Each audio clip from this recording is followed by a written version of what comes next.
This is not a game. This is not a joke. Federal agents, ICE, HSI, are officers. They are agents of law enforcement. If you box them in with vehicles, it is reasonable for them to believe that they are being ambushed and that this could end in a deadly situation.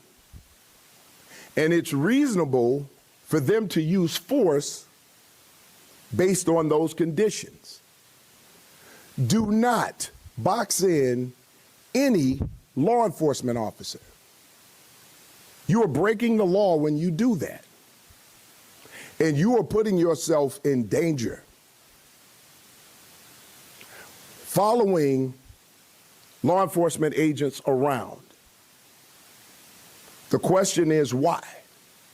What do you plan on doing? It's also reasonable for them to believe that you're eventually going to do harm to them.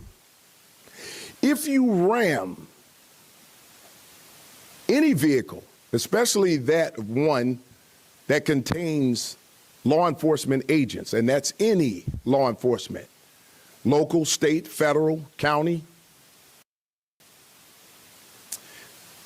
and you do this intentionally, this is considered deadly force. Deadly force is anything that can cause great bodily harm or death. When you plow into a vehicle that contains law enforcement agents, you're using deadly force. And they can use deadly force in response to stop you. We need to be clear about these laws.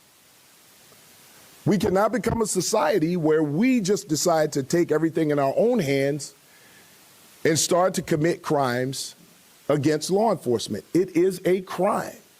You may not like what they're doing.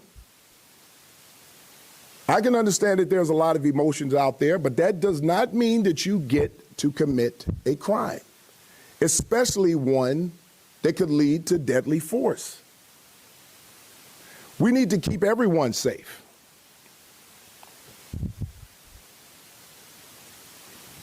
Our responsibilities when it comes to federal agents, and I've been asked these questions, we do not interfere with the duties and responsibilities of federal agents.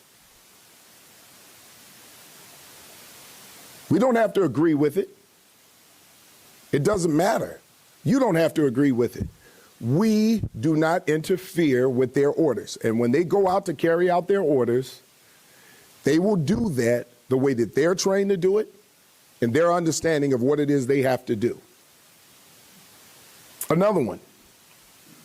CPD will not arrest and cannot arrest federal agents because someone deems what they're doing is illegal or unlawful. Their rules of engagement are different from CPD and other local law enforcement agents. We need to be clear about this. If we're not clear about this, we will see another event like we saw Saturday. We cannot move like this in this city. If we want to keep the peace in this city, we need to be smart about how we do things. And attacking law enforcement under any circumstances is not safe for anyone. Because as I've said before, a member of law enforcement who cannot protect himself or herself cannot protect anyone else. And we have a responsibility to make sure that we protect ourselves and each other so that we can protect everyone else in this city.